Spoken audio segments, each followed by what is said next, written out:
Man, listen, when the hate don't work, they start telling lies. Bluehill podcast on all streaming platforms. I'm the host, God's favorite podcaster, and I'm here with my special co-host. Hey, y'all, what's going on? We doing just the 2-man episode today, but you heard the voice, you saw the face, you made the choice. I go by the name of Develle Grier. How y'all doing? For sure, man. Listen, it's been a while since we've been back since the year review episode in the studio, so we got a lot to discuss, man. Listen, top of the year, I would say Katt Williams set the tone. You know what I'm saying? How did you feel about with a bang? Literally. How did you feel about, the interview and everything? He was out here exposing people. What are your thoughts on that? It's actually funny. So I've been listening to Club Shay Shay for a while now. He has a lot of good interviews. So any highlight on that is great for their podcast. Shout out to Shannon Sharp. A lot of people don't understand. One, he's a Denver Bronco for life. He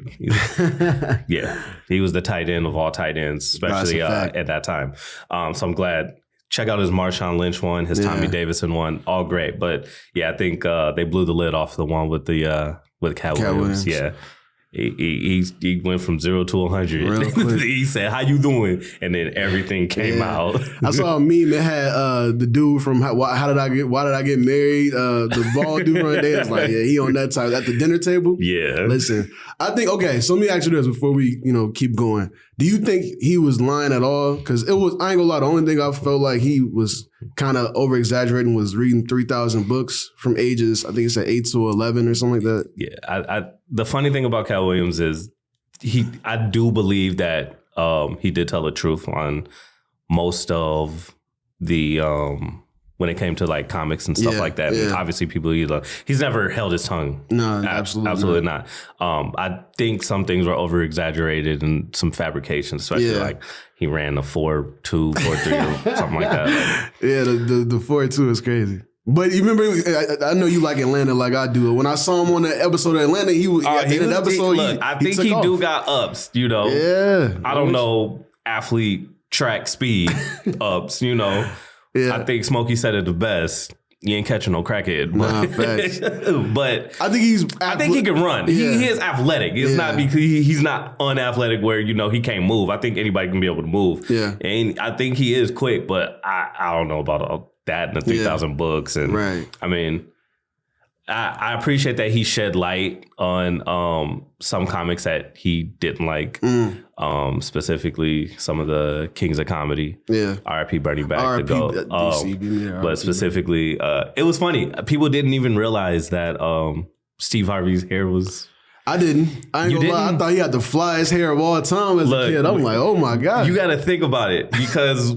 When he was the King of Comedy, the perfect fro. Yeah, not a hair up, not no lumps, nothing like that. Yeah. Then he went to the Steve Harvey show, Mr. Hightower, with the high top. Perfect. Like somebody put a ruler on it and all that. And then he goes just bald. We didn't see any progression. Right. There was no loss of hair, no like fade, no like, and then the top was just dropped. Man, listen. And it's funny. I was talking to my barber, shout out Cliff, because I know he's going to think about that. He was telling me, he was like, he told me, he was like, whoever he was paying that put that on there, he was like, that person had a good payroll. Yeah. Because they kept that top pristine. Yeah. So, okay, all right, I'll be honest, going back to at least Katt Williams, because I don't want to spend too much time on him, but I will say I would say he was 80% accurate in what he was saying. There was, because when you telling a story, you might throw in a couple extras, make it sound better. I think, he's just adding a little flavor to it for views and everything, which I understand, especially as a content creator, you just throw a little couple... Yeah. Like the whole Kevin Hart being a plan. Listen, I seen, I don't know Kevin Hart personally, I'm saying? If you want to put me in a movie, bluehighpodcast.com. But I sent him a DM on Instagram a couple years back. Yeah. There you go, Plastic Cup Boys. But I believe the whole industry plan thing with him is crazy because I literally seen him on the come up. He was in Dynasty, Paper Soldiers, Soul Plane. Shout out Paper Soldiers and Soul Plane. He put in, he really put in, I literally saw his come up. That's the part I think I'm a grown little man. He didn't look into, and he's like, he went to LA and just straight up like, people forget like his first couple specials, like they were smaller venues. It wasn't big venues. Bro really but they were hilarious, so that's gonna bring up the bigger venues and stuff like that. Like Now, Kevin Hart got out the mud. I don't care what nobody say. You can not like him. You can think his newer stuff isn't as good as his old stuff. You That's can say what you want, but you can't deny that he did work his tail off. Yeah, he's the one of the biggest actors, and comedians in the game. Yeah, that's a fact. Then he linked up with Rock, and then it just went crazy. Yeah, you got to give him put some respect on his name. Right. That's what I would say. But Katt Williams is one of them ones. You saw what he did to one. Oh no, Katt Williams definitely deserves his respect as well. It's just. I don't know. They both got the small man thing, I think so, yeah. And then the funniest small guy. And maybe. Katt Williams definitely has the resume. He's the most toured comedian. He has the most specials as well. Yeah. And, he goes on tour every goddamn summer, winter. Like he's there. He's at every small venue, big venue. He's supposed to be coming over to the Target Center here pretty soon again. 5th, Katt Williams works. No, sure. I think the thing that holds him back from the stardom is Katt Williams, though. Sure. And a lot of people shed light on it. Even Kevin Hart said that, when he was with on the Breakfast Club. Yeah. Like, Katt Williams holds Katt Williams back. He has a sharp tongue, and he, like we said, he's not afraid to bring stuff up on people he doesn't like and clowning people and stuff like that. And so people choose not to work with him. He's one of the funniest comedians of all time, too. No, sure. But, the mother funny comedians, they marketed themselves well. And Katt Williams doesn't have a good track record when it comes to working with companies and other people, fighting kids and we didn't forget that Katt. That was crazy. Like, oh my God. He went in on Faison bad too. Yeah. And Country Wayne. Which is funny because then I had to defend Faison, which I don't really like Faison because he be coming at people too. No, facts. But you know what? But like he said, this year is really the year of exposure, and I'm really seeing that. Yeah. People are coming out of people the feeling a little bit more free to just drop some bars on somebody they don't like. And, hey. No, facts.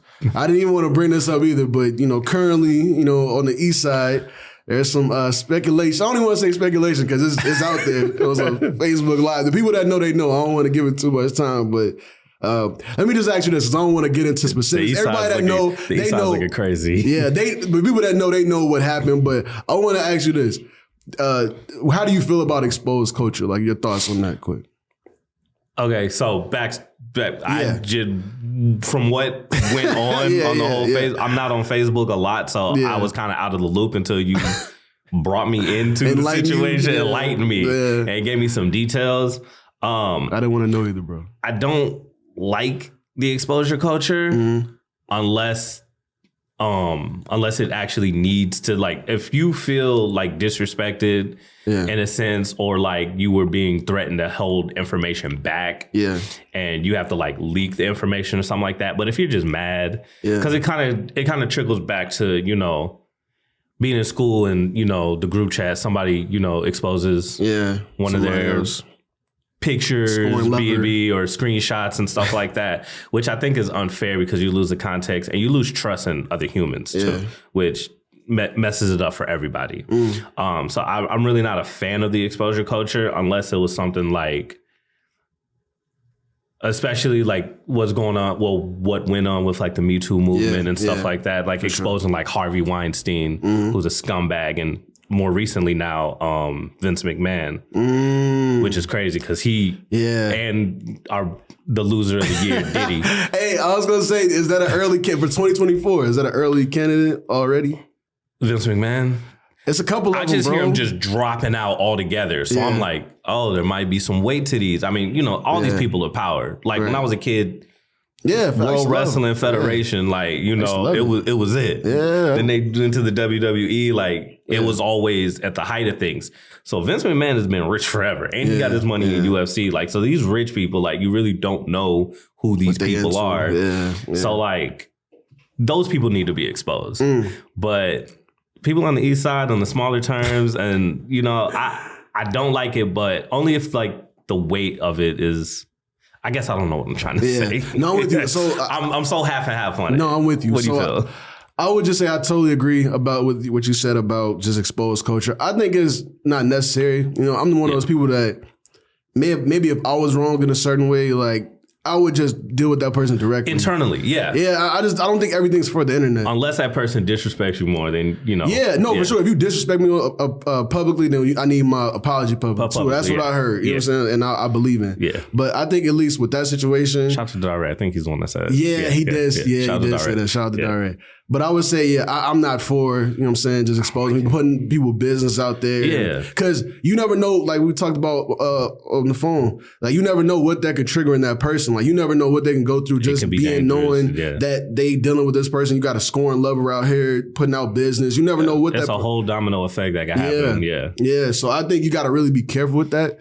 And, you know, again, that person felt how they felt, you know what I'm saying? Especially the liars. I don't know if he was on Twitter. Did you hear about the situation where, and this isn't Minnesota based, but there was a situation where a woman faked text messages from another man that just didn't like her anymore. Right. And she was texting herself saying like, how could you give me this STD? I did hear about that. And it was something, it was an uncurable disease and everything like that. And she outed the man's Instagram and all this other stuff. And he was completely innocent. Right. She was texting herself from her phone and exposed him for a lie. Yeah. And he's like, what's going on? And then like, his whole Instagram blew up. People reporting him. People were like calling him a scumbag. He said he was like, you know, he was going to unalive himself because of it. And people were like, yeah, good, do that. And then it came out that she lied and was texting herself. And then, so then that exposure, like, what was even the point? Right. Yeah. It was a complete fabrication. It was like, we're lying on the internet now. Right. Yeah, I'll be honest. That's not good for my anatomy. You don't know the consequences of what somebody's willing to go through with people. Sure. Yeah. So that's bad energy right there. Very bad energy. Stay away from them types. Yeah, facts. Listen, I don't want to disrespect my cerebellum, my inguinal ligaments, or, you know, my hypothalamus, you know what I'm saying? So none of those things. Don't disrespect my metabolism. Look at the science boy, you know? Yeah. You know what I'm saying? Shout out to, you know what I'm saying, U of M. I went to school there. Yeah. But for my bachelor's in science. But I will want to say this, transitioning into science, you know what I'm saying? I want to know, like, just besides all the exposure culture going on, how's your energy been? My energy has been wild. As you know, I'm an early riser and you're a graveyard shift boy. So like, you know, we kind of both go through it. And I supplemented by going to the gym and, you know, taking pre-workout, but I really don't like drinking coffee. Okay. So which, you know, kind of limits my energy intake for waking up early and then staying out all day from between work, gym, and, you know, my extracurricular activities such as acting, going, you know, auditioning and stuff like that. So I have late days and a lot of it is just, you know, when I touch my bed, I'm instantly out. I'm with that. And my productivity is like at an all-time low with pretty much everything. And, you know, I get foggy brain and all of that. So for sure. I wanted to say, too, because that's actually is a perfect segue to our, you know, sponsor today, you know what I'm saying, magicmind.com. They actually helped me out a lot. You know, we're on the move a lot. We're going to a lot of these events. It's draining our energy, like, actually. So I can speak personally about this product. It's actually helped me out a lot. It's very strong, you know what I'm saying? And it definitely does the job. And that's one thing. I wanted you to kind of tell the people a little bit more about the product. Oh, yeah. Ever since Magic Mind stopped over at the Bluehill Avenue podcast, we've been trying it for a little bit. So they have a few promises. So one shot equals 7 hours of flow state. It's a magical combination of 12 active ingredients scientifically proven to provide sustainable energy, improve focus, and decrease stress and anxiety. One shot gets you into the most productive flow state. Customers have reported 40% boost to productivity on average. They got a pretty cool tagline. They say athletes have Gatorade. Now creators such as myself and yourself have Creatorade. Creatorade, man. Listen, shout out to Magic Mind, man, the good folks over there. I told y'all we had our sponsor, man. They've been really, you know, forthcoming with information, really, you know, it's transparent and things of that nature. I love the brand. You know, I'm going to, you know, promote it as much as we can because they really have been showing us love and they believe in us just as much as we believe in them. So shout out to Magic Mind, man. The cool thing about them is you don't have to drink coffee, but if you decide that you are a coffee drinker or even a tea drinker, it actually helps boost that. Absolutely. So you get 7+ hours of what they call flow. Yeah. So great energy. No, facts, man. Shout out to Magic Mind, man. But look, this is one last thing I wanted to cover before we get out here. I don't want to take too much time because, you know, we're going to come back with another special episode that's coming up. I ain't going to say too much yet. But I wanted to know your thoughts because right now it's big in the news. And by the time we put this out, who knows what's gonna happen? There's gonna be a whole bunch of stuff. Queen Radio gonna go crazy. Listen, I wanted your thoughts on Meg Thee Stallion versus Nicki Minaj and all that stuff. It's funny. Yeah. Not funny, but it's he says it's not funny. Yeah. I don't understand certain people's points. Yeah. Whether or not you believe what Tory did, Megan still got shot. Absolutely. She was still That's not funny. It's not. She was still a victim, and people, call her Bigfoot and all this other type of stuff. Yeah. Which you can say what you want. She's from Houston, so we always gonna stand on that. I love Houston too. Shout out to Third Ward. See? Hey, I was there bro. I was in a drop top Benz in the trap though. I didn't even know. I was tripping. I texted him. I said, "Hey man, don't be driving around the Third Ward now. They gonna be beefing." But back to I think it's of all the people who has a lot going on. Why would Nicki decide? Because I had to do a little bit of extra research when we talked about it because I was kind of completely out of the loop just because. She did like some lives and everything. Yeah, that's crazy. Yeah. If your husband, who your husband is, and you support him, of all people to open your mouth, why are you the one? No, that's crazy. And it's like, I respect what Nicki has done with her career. Absolutely. But it's just a bad look. No, I don't want the barbs. Yeah, they gonna listen. It is. I don't want the barbs on me because I don't understand how they can defend this. No, either. for sure, absolutely. She's my dead mom. Yeah, like I don't like when women fight, especially at the height, because y'all are already divided. It's like the whole the white rapper syndrome. A white rapper comes up, he automatically has to be dissed by another white rapper, because there's so many male artists. Eminem. Exactly. So when women rappers come up, they automatically got to diss the next one, and that's the part I don't like because y'all can all win. We've already seen that with what Cardi's done with Megan and what's her name, Coyle Ray, Glorilla. Yeah. Like they're all like collaborating and having fun and doing their thing. But like I don't understand of all the people with a voice, why you said something when your husband can't be around parks and schools and he was on house arrest and all this other type of stuff because of children. And that's not a good look, Nicki. You got to chill out. Like you could have just, you already have accomplished so much. You got all the money in the world. You're a huge star. Like you could have just, you could have just stepped out of it. So can I tell you what I think? Okay, I think sure. You know what it is with the whole Nicki Minaj thing? I think she's really becoming the person she hates. Because I don't know if you remember, but I do because I was in the mix a lot. But Nicki Minaj really popped off, I'll say 09. You know what I'm saying? With Itty Bitty Piggy. That was the biggest song at the time I heard of. That was like that inception of the Young Money. Of the Young Money, like Wayne putting these pieces together and everything. But she popped off, you know what I'm saying? Because I don't even, I was big into it, but that was she Chanel. Was Harajuku Barbie and it was Chanel and her. But everybody was like, between Young Money, they like Drake, they like Nicki Minaj, and everybody else kind of, Lil Twist. Yeah, they was mixing in, but it was Nicki Minaj and Drake. It was Nicki Minaj, Drake, and then Tyga was kind of in the Raptors. Rack City Tiger is crazy. But he got to relax. But I will say Shout that. Out to Black Thoughts, that makes sense. Yeah, no, facts. Yeah, I was on the heavy. But what I would say is, and I still remember this vividly. Lil' Kim used to go so hard on Nicki Minaj. You remember that? I do. Yeah. Nicki was like, "Why are you coming at me?" And then she ended up having to defend herself. Yeah. Right. Yeah. But Lil' Kim, we all agree. Like, look, you look like a hater right now. You keep saying I did this first, and I did this. She was like, I was there first. Like you don't. I did my photos, my album cover like this. Yeah. But you see how the tables turn. Now Nicki Minaj, you look like a whole hater. Like she's like in her like quote unquote twilight of her career. So she's seen as like a veteran of the game. So now like someone new, young comes up. They kind of make it seem like, oh no, she's kind of hotter than you now. So now she has to like defend herself. But listen, this is my whole thing with that. Like with Nicki Minaj, you had a 10-year run, literally. A great 10 years. It was like nobody, look, and maybe it's a product of just female rap at the time because there was no real competition. Like I can literally They were all older people, you know. I can literally, facts. I mean, it was MC Live. They was past their, moment. Nicki Minaj had like from 09, I would say, she was young, right around when she was beautiful, and she had bars. Absolutely. And she still can really rap. I like Pink Friday too. But what I would say is, she had a run. Like, you did it.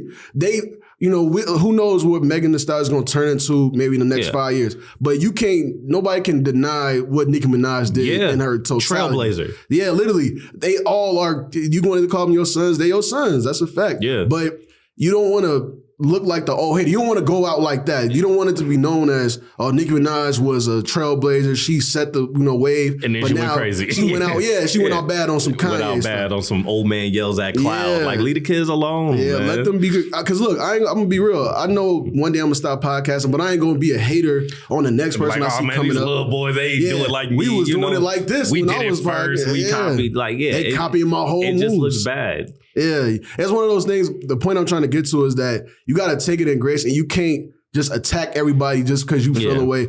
I mean, she killed you on the song. That's a fact. You know what I'm saying? The barbs you can clip this part if you want. It's the truth. You know what I'm saying? Nicki Minaj got bodied. She said Megan's Law. Listen, I had to look that up. That's crazy. Like, your husband and brother really can't be around kids. Like, I hate that for you. You know what I'm saying? They can't even see your nephew. I don't hate that for her because she made that choice. Now you got to deal with that too. And you got to defend that for, however long that, I just, you know what it is? I really need the Barbs and her PR team to get on point because they just letting her use her phone willy-nilly. They are not your friends. Like, keep her up. Like, they got to filter out her tweets because she's still going up. They got to shut her phone off. Yeah. Look, it's probably more, when we put this out, there's going to be more that happen. But I pray to God she just let it go. Yeah, because listen, it's not going to be a war you can win. She already put the diss track out. It's hard. It's hard. It's going to be fire. They're going to play it all summer. Remember when Yo Gotti, the Young Dolph, play with your, beat. He dropped that and it literally went for a summer. Like it went, people played it at the club, all that. It's the same thing when we go back outside, once it's warm out again, at least here in Minnesota, they're going to play that at the club. Like it's over. Look. You just got to stand on it and just be like, whatever. Yeah, you can't keep tweeting back at her. You see Ryan foot with foot. I'm like, come on, man. Like, there's only so much. You know what it is? To me, it's like the Ether takeover thing. Like, with Ether, he was just saying how ugly Jay-Z was. Yeah, he's like calling him a camel and all that. But Jay-Z came with facts. He like, I bought your publishing. That's a fact. Like, I little man. The Ether, takeover thing is funny. Like, when I was coming up, I was like, I didn't understand it. When I got older. I was on Nas's side just because I was younger. Ether was fire because he just came straight out the gate. He just said what he had to say. They said Jay-Z was more calculated, a little bit more intelligent with it and stuff like that. And I was like, nah, Ether got it. Yeah. And I was like, if I was Jay-Z listening to Ether, I don't think I could be friends with that facts. But that's a good point. Even when When Soulja Boy came up and everybody was like, "You're horrible," and Ice-T was like, "Yo, Soulja Boy, you ruined rap and everything like that." It's kind of flipped on him because Soulja Boy going on live telling people, "Man, I did it first," and all this. It's kind of funny how when the rappers get a little older and they're obviously more established and what they've done is cemented in the game. When someone else comes up, people kind of look at those people like. Yeah, I just, you know what it is for me, and we don't got to spend too much more time on it. I just want Nicki to bow out gracefully because, again, nobody cannot deny your run. Bow out gracefully. But seriously, like, this wouldn't be bad, bro. By the time this come out, who knows what's going to happen next? Yeah, just call it, and you don't have to call it, there's a no-win scenario. Yeah. Just back out. Just bow, like you said, bow out. Just, whatever. Because it's going to get, the more you tweet, the more they're going to be like, you an old hater. It makes you look bad. It's the literal version of Gen Z versus millennial. You know what I mean? Like, they different now. They on TikTok, they going to clip it. I literally, everywhere I scrolled on Instagram this morning and Facebook, it was all like, Nicki Minaj, you a hater. You predator. You're like, your husband doing this. The Megan's Law is going to be, they're going to put that on t-shirts. We might have to do that. I know they're already in Texas with it. They out there. Megan's Law. Selling t-shirts. Yeah, I just, look, man, I'm not for beef, but I feel like, look, the point I want to get to, and we're going to wrap up soon, it's just really, this is the, slippery slope right now going into this year. It's just people saying whatever and, seeing what sticks. And that exposure culture I will say, because we not, they feeling brave. I will say this for Meg Thee Stallion, she has been quiet for a long time. Like, she hasn't said nothing in regards to everything that's been going on. She's constantly having to defend herself. She doesn't say anything, and then people bring it up to her, and then she's like, okay, now I got to come back at you. Yeah. So she been like, respectfully, she been like keeping calm and not responding for a long time. But, you know, her ex made a, you know, diss song and all that, and the person. Trash. Hey, yo, shout out to Meg, because I saw that one video when she was with a friend at the party. Yeah. Shout out to Texas. Yeah. Hey, man, Texas is a beautiful place, man. I loved it down there. It was a good time. I got to go back. But that's all, man. I just wanted to, you know, catch up on a couple of things. I wanted to get our opinions out there. You know what I'm saying? It's still January. And that's the crazy, bro. We are that's 1 month in, and then it's a wild start. It's been a war zone to Mamba in 1 year. month. Listen, facts. Listen, you wore that today. Listen, man, Black History Month is coming up. We do not need the despair. Y'all remember we was talking about the boat brawl? Why can't we, you know what I'm saying, come together? Why y'all trying to fight each other? Like, hopefully, it's crazy. A little bit more love and prosperity in February when all the Black people get their superpowers. Yeah, I want everybody to do better, man. I want us to love each other. We ain't got to attack each other, expose each other. 27 days in. Yeah, man, listen, it's crazy, bro. I don't know what's going to happen next. Like I said, I don't know what's going to happen next. I'm scared, but listen, man, I want everybody to do good and don't disrespect your anatomy, man. That's what I got to say. So you got any shout outs where we go, man? Just real quick. This was kind of off the cuff, so I really ain't got nobody I could think of at the moment. Shout out Summer. Oh, shout out to Summer. The Relapse video premiere. Great video. Yes. You have a great team behind you. Absolutely. Everybody seems that they genuinely care and love for you, which is always great. Everybody you have somebody, everybody just had so much great things to say. And that was my first interaction with meeting you. And it felt really good. It felt like, you know, we've known each other for a while and stuff. Yeah, really dope. And it seemed like real family oriented in there. I mean, you had your mom in there watching the video. That was funny. You apologize ahead of time. But no, it seems like you have a great team. You have a great head on your body. And you know what you want to accomplish. And, you know, I think you understand the work that needs to be done. And I think yesterday showed that you have a great support around you to be able to accomplish that. So shouts out to the video, shout out to your career. And hopefully you make a name for yourself that's bigger than the lights. Absolutely. Yeah, shout out to Summer, man. Shout out to 14, shout out to Jez, shout out to Ren. Boys, they, you know, sent us the invite. And speaking of that too, I wanted to say this before we go too. I've been getting a lot of invites to events, man. I'm pretty much booked up for the rest of this month. I want y'all to know I love y'all. If I actually come to your event, that means I really do like you, because I'm running myself ragged, you know what I'm saying? You know, thus magicmind.com. You know what I'm saying? For the energy. We over here drinking it, baby. Yeah, I was, getting where I need to go. But I do appreciate that people care enough and they appreciate me enough that, hey, we got to have Jermaine and Develle a part of this. You know what I'm saying? Because they want us to come, and I'm about to turn down a lot more invites, respectfully though, but I just can't, so I can't be everywhere at one time. Yeah. I got to, for my anatomy. There's only 24 hours in the day. We trying to make the best of it. I got stuff to do. But I love y'all, and we got a lot more coming. Any last words, bro? Just what you want to tell the people? Nah, I got nothing. Yeah. Listen, Mystery Box out now. You know what I'm saying? I got some for both of y'all too. It's tax season. It's tax season. Come spend your tax dollars. Yeah, man. Listen, we got a lot of merch on the way, man. I can't wait to, make some more announcements on that. Yeah, for sure. But definitely, man. Well, listen, man, this is the quick fix. That's what we're going to call this, the quick fix. Something real quick for them, man. Listen, bluehillpodcast.com. We appreciate y'all. We're going to catch y'all next time.